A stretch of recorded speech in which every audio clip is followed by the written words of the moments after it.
Hi everyone. I'm sure as we have moved through the last few weeks of this coronavirus and all the things that you see on the news, that you have lots of questions and concerns, and I've asked Mary Neal and our marketing team and our human resource team to reach out to you and get a list of questions that maybe I can communicate and maybe slow down some of the concerns and some of the things you may be thinking about and get you some answers. So today we're going to go through just a handful of questions and that you've asked and see if I can get you some answers. So fire away, Mary Neal. So one of the most important questions is that many of the businesses are shutting down, and a lot of people don't understand perhaps why we've not shut down or the purpose of us being open. And some of the other concerns is if the government says we in fact have to shut down, what happens? I know that certain people have been given laptops and there are certain jobs that are considered necessary every day, but there's also that person in the back room that may not be considered necessary. Will they be compensated if they're not able to work from home if that and such happens? So banking is considered an essential business, so it would have to be pretty severe if they told us to close our doors and darken the buildings and go home. However, our business continuity team has already prepared for that. People have laptops. We've tested working remotely. We're capable of running the bank remotely if we need to do that. It would be a bare bone for sure, and certainly the customers are going to be impacted if we have to go to that, but I would just think the odds are just so unlikely that that would take place. I think we're doing all we can do right now, and I don't know that we'll be required to do any more, but if we did, we're prepared for it. But shutting our lobbies, distancing ourselves from the general public, getting our customers to do as much business as we can with our technology is the right thing to do, and I think probably will be enough. But at the end of the day, if we got to go completely dark on the building, then we're capable of doing that. Right. For those people who aren't customer facing, and everybody's essential and everybody's important, and I'm not sure that there isn't a job that at some point, even if you're working remotely, we're going to need you. But even if you're sitting at home, nobody at this point is not our plans to do anything but keep everybody on the payroll and do exactly what we've been doing. It's just part of the process. So this is, I think, going to be a short-lived event. And I say short-lived, a couple months maybe at the max is what they're predicting. But I think nothing changes for people other than let's just stay safe and stay focused on it, and your paycheck will continue to come. So Rick, one of the things that we're worried about, and we should be, is what can we do to help? What's our, primarily what do you need from us, and what does an institution need to get through this?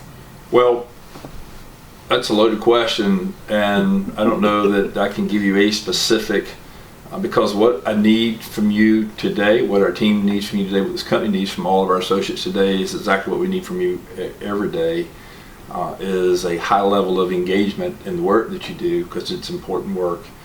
I say over and over again is that what we do and how we do it are very technical aspects of banking, but why we do what we do is pretty important, and it speaks to the purpose of the organization. And there are a lot of people out there right now that are scared, a lot of customers that are scared, that are being impacted at a pretty significant level, and we just cannot let our guards down in making sure that we're out ahead of that for them, and that we do all the things we need to do to make sure that when they need their banker, that we're there for them. So being responsive, maybe even being proactive, getting out ahead of them, calling you, picking up the phone and calling your friends and your customers and people that bank with us on a regular basis to see if there's any way that we can help them. I think compassion is really important at this point in time too, because we've always been here for our customers, but right now we've never had this water around us before. We've had to swim in some difficult times, but though that's one of those things we always excel at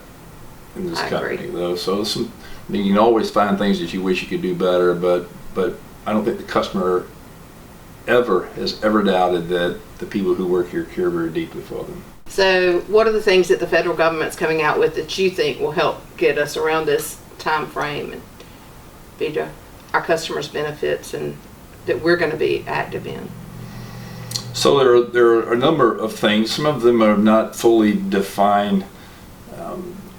One of the things that I was concerned about as the leader of this company were the rules around the FDIC and the regulators and how they were going to address the need from our customers for extensions and deferments, and and those sorts of things, because there's some standard ways that a bank has to disclose customers who can't pay their bills, who need unusual treatment on loans because of cash flow issues. And I was very happy to see that the FDIC came out and just said that we're in a kind of a grace period, and that the banks have a lot of latitude with respect to loan deferments and interest-only payments and deferrals of those sorts of things, so that it allows businesses who have had significant cash flow impacts from this to be able to not lose their property or their business. Some of the stimulus packages that are coming out are pretty significant. There's a CARE Act that just got passed this past week that will have a sizable amount, trillions of dollars, available to small business owners that will allow them to keep their payroll intact, keep their operating costs intact, and if they meet the standards of the CARE Act rules, that will be a forgiven loan for them. So it's a quite impressive bill. There's still a lot of questions about, though, the operational aspects of it, so we're working through that, and you'll be hearing more from Mr. Dozier and his team on how we plan on executing our part of that for our customers. Is correct. With all of this going on, do we have a crisis team or a group of executives that are meeting every day that are discussing all of this? And in fact, if I was an employee and I wanted a one-on-one with someone, who would I go to? What would be my best avenue? So that's a multi-layered question. So yes, we do have a crisis team. That team is 11 people that are on it from various departments within the bank itself. It's led by Jeremy Groom. Okay. It has been in place for a number of years, maybe even a decade or so. And that team specifically is tasked with the ability to make sure that we have events like this, that all the things that need to be done to make sure the business works well, that the risk of the company is managed, that the customer impacts are handled, and that the associates that are impacted by it are managed and helped as well.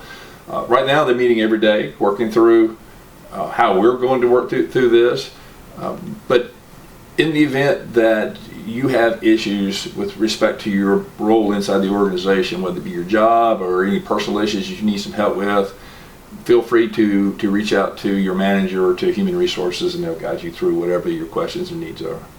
Rick, can you address the future of banking and the recovery and how you see it, and any of your other thoughts that you wish to share with us today?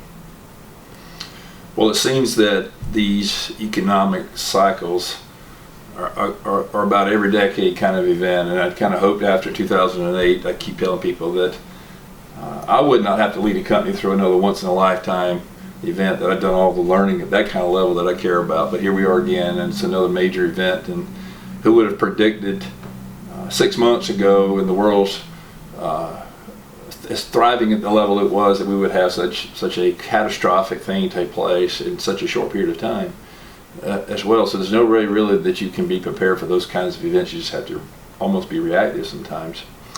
But the positive news of that is that after 2008, the banking industry came out and positioned ourselves for these kinds of events at a much greater level. The industry is very well capitalized. Liquidity and capital is better than it's been since I've been doing this almost 40 years, and I can't recall the level of capital that the banks are maintaining on their balance sheets today. That being said, though, we don't know what you don't know. This thing could get pretty nasty over a couple months. We have our company has stressed our balance sheet to severe levels for what we might think are a significant rise in credit losses due to people not being able to pay the bills. Now, I think the stimulus package fixes a lot of that anyway, but even under severe stress, our balance sheet can sustain it significantly. Loss levels that equal to or greater than rates we saw back during 2007, 8, 9, we can sustain it and still stay healthy and in business. So I'm not concerned about that, but what I am concerned about, or what you don't know, but I've learned a long time ago, I can only worry about things I can control, and what I can't control, I don't worry about. So I think the stimulus package fixes a lot of that. I just don't think it's going to get as bad as it could have been, because I think the government did the right thing and stepped in when they needed to. But if this thing blows up and it trickles into our world some, I think our balance sheet, not only ours but the industry's, is well positioned to handle it. So with that being said, I know a lot of you continue to have a lot of questions. I know a lot of you continue to be very nervous. It's interesting to see how people respond differently to this virus and the consequences of this virus. I don't want any of you to worry about the company. I want you to stay safe. I want you to stay happy, and I want you to enjoy what you do. But also, I want you to also know that your family and your health take priority over your role here in the company as well. So make sure you watch out for yourself and your family first. The company will do just fine. But if you can do all three, we appreciate that as well. And don't hesitate to call me if you need anything. Well, we thank you for spending some time with us today, and hopefully we got all of our questions answered. And feel free to contact me if you have further questions, and if we need to do another one of these at some point in time, we will. Happy to.